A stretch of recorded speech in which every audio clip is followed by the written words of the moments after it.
La nieve cayó aquella noche como regresan las oraciones olvidadas.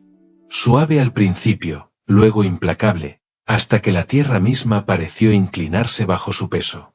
Se tragó el camino, borró el horizonte y envolvió las montañas en un silencio tan completo que parecía deliberado. Niatti Croue estaba de pie fuera de su cabaña, con el abrigo apretado contra las costillas, observando cómo su aliento florecía y desaparecía en el frío. 30 años le habían enseñado a resistir, pero no a pertenecer. Vivía solo porque la soledad hacía menos preguntas, porque la tierra nunca juzgaba la forma de su silencio. Sin embargo, aquella noche, mientras la tormenta arañaba los troncos y la oscuridad se acercaba, sintió elevarse de nuevo el viejo dolor, el que le recordaba que seguía siendo humano, que aún era capaz de desear algo más que la mera supervivencia. No sabía entonces que la tormenta no había llegado para enterrarlo, sino para entregarle un comienzo. La notó primero como movimiento, una frágil rebeldía cortando el vacío blanco. Al principio pensó que era solo el viento dando forma a la nieve. Pero la silueta se movió otra vez, firme, deliberada, humana. Una mujer caminaba sola a través de la tormenta, el cuerpo inclinado hacia adelante, no por debilidad, sino por cálculo, cada paso elegido con cuidado. Llevaba un pequeño bulto apretado contra el pecho, envuelto en una tela gastada, como si fuera lo último cálido que quedaba en el mundo. Algo se agitó en el pecho de Niatti, agudo y desconocido. Antes de poder medir el riesgo o recordar sus razones para mantenerse cerrado, la voz se le escapó. «Entra en mi cabaña», gritó, con las palabras desgarradas por el viento. «Hace un frío terrible ahí fuera». La frase flotó entre ambos, frágil como el vidrio, y la tormenta pareció detenerse, esperando ver si ella confiaría. Su nombre era Nokomi Red Willow, aunque lo sabría mucho más tarde. En ese momento, solo era una mujer que había aprendido pronto que la bondad a menudo venía disfrazada de obligación. A sus 21 años, se movía con la cautela de alguien mucho mayor, ojos oscuros afilados por la supervivencia, la espalda recta por un orgullo que se negaba a quebrarse. El mundo le había enseñado a medir el calor con cuidado, a contar el costo antes de aceptarlo. Estudió el rostro de Niatti, la distancia que mantenía, la forma en que sus manos permanecían abiertas y vacías. Tras un largo momento, asintió una sola vez. No confianza, nunca eso, sino necesidad. Cuando cruzó el umbral, la puerta se cerró tras ella con un sonido que se sintió más pesado que la madera, como si algo invisible hubiera quedado sellado. La cabaña era pequeña, curtida por años de viento y silencio. El humo de pino flotaba en el aire y el fuego en el hogar crepitaba suavemente, vivo con su propia respiración inquieta. Nokomi se quedó cerca de la puerta al principio, el cuerpo inclinado hacia una posible huida, mientras Niatti se apartaba para atender la tetera, dándole un espacio que no exigía gratitud. Colocó una taza de hojalata con café caliente sobre la mesa y la deslizó hacia ella sin ceremonia. No era una oferta ni un favor, solo un hecho, y eso la inquietó más de lo que jamás podría hacerlo el calor. Cuando envolvió la taza con las manos, la luz del fuego alcanzó el borde de su bulto, y pequeños fragmentos de metal brillaron débilmente. Ese mismo día, el pueblo le había recordado a Nokomi quien creían que era.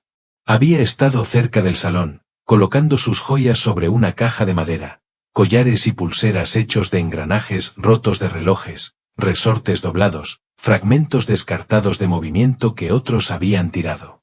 Las piezas tintineaban suavemente mientras las ordenaba, pero nadie se detenía. Las miradas pasaban de largo como si ella fuera el clima, incómoda, inevitable, indigna de atención. Un hombre rió sin humor y murmuró algo sobre chicas que vendían baratijas para ocultar su vacío. Nokomi dobló la tela con manos firmes, negándose a dejar que esas palabras decidieran su valor. Niatti también había estado allí, el sombrero calado, eligiendo la distancia en lugar de la decencia. Se había dicho a sí mismo que era más seguro no ser visto. Ese recuerdo ardía ahora mientras la observaba sentada junto a su fuego, y la vergüenza se deslizó en él en silencio, como siempre hace cuando llega demasiado tarde. La tormenta no cedió, y tampoco lo hizo el silencio entre ellos. Nokomi finalmente abrió su bulto y comenzó a reparar un collar roto, los dedos moviéndose con una paciencia experta. Trabajaba como quien confía más en el proceso que en las promesas, dando forma a la belleza a partir del daño, sin quejarse. Niatti partía leña, y luego la volvía a partir, dejando que el ritmo anclara sus pensamientos. Hablaron a retazos, del frío, de los caminos que permanecían abiertos cuando otros se cerraban, de cómo el invierno te enseña lo que realmente necesitas. Cada frase era colocada con cuidado, probada por su peso, lista para ser retirada si amenazaba algo frágil. No hubo confesiones ni verdades repentinas, solo la creciente certeza de que a ninguno de los dos se le estaba pidiendo desaparecer. Pasaron los días. La nieve se acumuló contra las ventanas hasta que la cabaña pareció el centro del mundo. Nokomi se quedó no porque se lo pidieran, sino porque la tormenta lo imponía y el espacio lo permitía. Barría el suelo cada mañana, no para ganarse su lugar, sino para marcarlo. Niatti aprendió a compartir su mesa sin contar lo que podría perder. La observaba tararear mientras trabajaba, un sonido bajo que llenaba rincones que él había olvidado que existían, y ella lo veía reparar herramientas con un cuidado que lo sorprendía incluso a él. El pueblo se fue desvaneciendo en un recuerdo lejano durante esos días, su juicio suavizado por la distancia y la nieve. Algo dentro de Niatti comenzó a aflojarse, como si un aliento sostenido durante años finalmente fuera liberado. Por las noches se sentaban junto al fuego, sin tocarse, sin evitarse, simplemente existiendo en el mismo silencio. Nokomi habló una vez de su madre, de aprender a trabajar el metal con restos, porque restos era todo lo que siempre habían tenido. Niatti habló de caballos, de tormentas y del alivio de una puerta que se cierra por la noche. Sus historias no se superponían, pero se inclinaban una hacia la otra, atraídas por la comprensión compartida de lo que significaba resistir. En esos momentos, algo frágil comenzó a echar raíces. No amor, aún no, sino reconocimiento. Y el reconocimiento, cuando llega tras toda una vida de no ser visto, puede sentirse como la salvación. Cuando la tormenta finalmente se rompió, el mundo emergió afilado e implacable en su belleza. La nieve brillaba bajo un sol pálido y el camino reapareció como una pregunta esperando respuesta. Nokomi preparó su bulto con facilidad experta, sin apresurarse ni demorarse. Niatti sintió elevarse el viejo miedo, ese que susurra que todo calor se acaba, que la soledad siempre cobra lo que se le debe. Caminó con ella hacia el camino, la nieve crujiendo bajo sus botas, el pueblo aguardando más allá de los campos blancos, inmutable y expectante. No le pidió que se quedara, porque había aprendido que el amor dicho demasiado pronto puede sonar como una jaula. En su lugar, le preguntó a dónde deseaba ir. Nokomi se detuvo y lo miró. De verdad lo miró. En sus ojos no había gratitud ni desafío, solo elección. Aquí, dijo suavemente. Las palabras se asentaron entre ellos como un voto, sin prisa por nombrarlo. La primavera llegó despacio, como siempre lo hace en los lugares que recuerdan la dureza. Nokomi volvió al pueblo con sus joyas, esta vez con Niatti a su lado, no protegiéndola, no reclamándola, simplemente permaneciendo donde el juicio pudiera verlo. El pueblo se ajustó como siempre lo hace, despacio, de mala gana y luego de golpe. Las monedas comenzaron a caer en sus manos con menos vacilación. Niatti construyó un pequeño banco de trabajo junto a la ventana y, juntos, dieron forma al metal y a la madera, sus movimientos aprendiendo el uno del otro sin instrucciones. No era una felicidad ruidosa, pero perduraba, y en esa permanencia encontraron dignidad.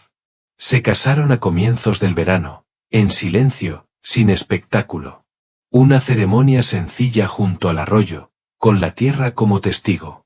Nokomi llevaba un collar hecho por ella misma. El movimiento se volvió quietud. Las manos de Niatti temblaron al colocar un anillo que no tenía peso, pero sí significado. No hubo vítores ni público, solo el agua deslizándose sobre la piedra y el viento entre la hierba. Eso fue suficiente.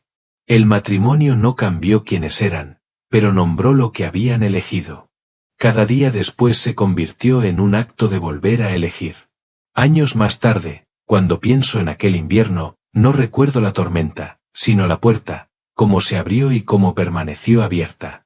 Recuerdo a dos personas que aprendieron la vergüenza antes que la bondad, eligiendo el calor sin pedir permiso al mundo. Si hay una lección en su historia, es esta. La dignidad no se concede. Se construye en silencio por quienes se niegan a desaparecer. Y tal vez incluso ahora estés de pie en el frío, preguntándote si deberías llamar, sin saber que al otro lado un fuego sigue ardiendo, esperando a alguien lo bastante valiente como para entrar.